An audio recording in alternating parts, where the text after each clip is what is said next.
ಶ್ರೀ ಮಹಾವಿಷ್ಣು ಪಡೆದಂತಹ ಅನೇಕ ಅವತಾರಗಳಲ್ಲಿ ದಶಾವತಾರಗಳು ಪ್ರಮುಖವಾದುದು. ಅವುಗಳಲ್ಲಿ ಕಲ್ಕಿ ಅವತಾರ ಅತಿ ಹೆಚ್ಚು ಕುತೂಹಲ ಮೂಡಿಸುವಂಥದ್ದು. ಇದಕ್ಕೆ ಪ್ರಮುಖ ಕಾರಣಗಳೇನೆಂದರೆ, ಈ ಕಲ್ಕಿ ಅವತಾರವು ಶ್ರೀ ಮಹಾವಿಷ್ಣು ಮುಂದೆ ಪಡೆಯಲಿದ್ದಾರೆ. ಹಾಗೆಯೇ ಈ ಅವತಾರದಲ್ಲಿ ಎಲ್ಲಾ ದುಷ್ಟರನ್ನು ಸಂಹರಿಸಿ ಕಲಿಯುಗಕ್ಕೆ ನಾಂದಿ ಹಾಡಿ ಹೊಸ ಯುಗವಾದ ಸತ್ಯಯುಗವನ್ನು ಪ್ರಾರಂಭಿಸಲಿದ್ದಾರೆ. ನಾವೆಲ್ಲರೂ ಈಗ ಜೀವಿಸುತ್ತಿರುವ ಯುಗ ಕಲಿಯುಗವಾದ್ದರಿಂದ ಕಲ್ಕಿ ಅವತಾರವೆಂದರೆ ಜನರಿಗೆ ಕುತೂಹಲ ಸ್ವಲ್ಪ ಹೆಚ್ಚಾಗಿದೆ. ಭಗವಾನ್ ಶ್ರೀ ಮಹಾವಿಷ್ಣುವಿನ 10ನೇ ಅವತಾರವನ್ನೇ ಕಲ್ಕಿ ಅವತಾರವೆಂದು ಕರೆಯಲಾಗುತ್ತದೆ. ವಿಷ್ಣು ಕಲ್ಕಿಯಾಗಿ ಯಾವ ಸ್ಥಳದಲ್ಲಿ ಜನಿಸುತ್ತಾರೆ? ಕಲ್ಕಿಗೆ ಎಷ್ಟು ಜನ ಪತ್ನಿಯರು? ಆತನ ಮಕ್ಕಳಾರು? ಆತನ ಸಹೋದರರಾರು? ಈ ಎಲ್ಲ ಆಸಕ್ತಿಕರ ವಿಷಯಗಳನ್ನು ಈ ವಿಡಿಯೋ ಮೂಲಕ ನಿಮ್ಮೊಂದಿಗೆ ಹಂಚಿಕೊಳ್ಳುತ್ತೇನೆ. ಕಲ್ಕಿ ಅವತಾರವು ಕಲಿಯುಗದ ಕೊನೆಯಲ್ಲಿ ಶ್ರೀ ಮಹಾವಿಷ್ಣು ಪಡೆಯುವಂತಹ 10ನೇ ಹಾಗೂ ಕೊನೆಯ ಅವತಾರವಾಗಿದೆ. ಪಾಪದ ಮಿತಿ ದಾಟಿದಾಗ ದುಷ್ಟರನ್ನು ನಾಶ ಮಾಡಲು ಮತ್ತು ಧರ್ಮವನ್ನು ಪುನಃ ಸ್ಥಾಪಿಸಲು ಕಲ್ಕಿ ಭಗವಂತ ಕಲಿಯುಗದಲ್ಲಿ ಅವತರಿಸುತ್ತಾರೆ. ಶ್ರೀಮದ್ ಭಾಗವತ ಪುರಾಣ ಮತ್ತು ಕಲ್ಕಿ ಪುರಾಣಗಳ ಪ್ರಕಾರ ಭಗವಾನ್ ಕಲ್ಕಿಯ ಅವತಾರವು ಕಲಿಯುಗದ ಕೊನೆಯಲ್ಲಿ ಮತ್ತು ಸತ್ಯಯುಗದ ಸಂಧಿ ಅವಧಿಯಲ್ಲಿ ನಡೆಯುತ್ತದೆ. ಭಗವಾನ್ ವಿಷ್ಣುವಿನ ಕಲ್ಕಿ ಅವತಾರದ ವಿಶೇಷ ವಿಷಯಗಳನ್ನು ಈಗ ತಿಳಿಯೋಣ. ಭಗವಾನ್ ಶ್ರೀ ಮಹಾವಿಷ್ಣುವಿನ ಈ ಅವತಾರವು 64 ಕಲೆಗಳಿಂದ ಕೂಡಿರುತ್ತದೆ ಮತ್ತು ಭೂಲೋಕದಲ್ಲಿ ಪಾಪಿಗಳೇ ತುಂಬಿದಾಗ ಶ್ರೀ ಮಹಾವಿಷ್ಣು ಕಲ್ಕಿಯಾಗಿ ಬಂದು ಜನರ ಹೃದಯದಲ್ಲಿ ಭಕ್ತಿಯನ್ನು ಪುನಃ ತುಂಬುತ್ತಾರೆ. ಹಾಗಾಗಿ ಜನರು ಅವರಿಗೆ ವಿಧೇಯರಾಗುತ್ತಾರೆ. ಸದಾಚಾರದ ಮಾರ್ಗದಲ್ಲಿ ನಡೆಯುತ್ತಾ ಶುದ್ಧತೆಯ ಹೊಸ ಯುಗವನ್ನು ಪ್ರಾರಂಭಿಸುತ್ತಾರೆ. ಕಲ್ಕಿ ಪುರಾಣವು ಕಲ್ಕಿಯ ಅವತಾರದ ಬಗ್ಗೆ ವಿವರವಾಗಿ ವಿವರಿಸುತ್ತದೆ. ಇದು ಶ್ರೀ ಮಹಾವಿಷ್ಣುವಿನ ಕೊನೆಯ ಅವತಾರವೆಂದು ಶ್ರೀಮದ್ ಭಾಗವತ ಪುರಾಣದಲ್ಲಿ ಹೇಳಲಾಗಿದೆ.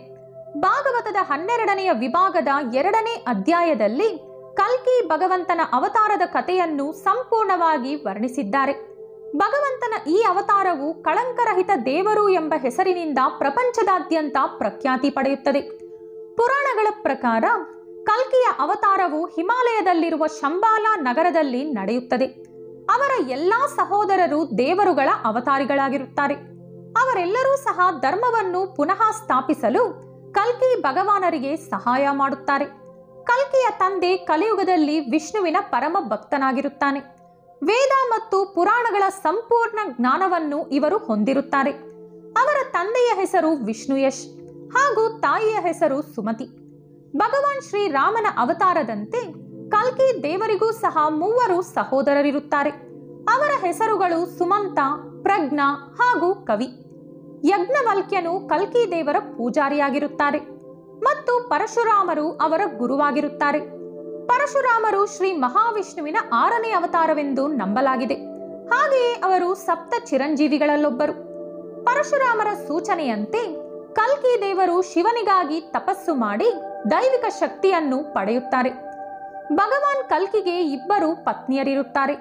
ಮೊದಲನೇ ಪತ್ನಿ ಲಕ್ಷ್ಮೀ ಸ್ವರೂಪಳಾದ ಪದ್ಮ ಮತ್ತು 2ನೇ ಪತ್ನಿ ಶಕ್ತಿ ಸ್ವರೂಪಳಾದ ವೈಷ್ಣವಿ. ಈಕೆ ರಾಮಾವತಾರ ಕಾಲದಿಂದಲೂ ಸಹ ಶ್ರೀ ಮಹಾವಿಷ್ಣುವಿನೊಂದಿಗೆ ಮದುವೆಗಾಗಿ ತಪಸ್ಸು ಮಾಡುತ್ತಿದ್ದಾರೆ.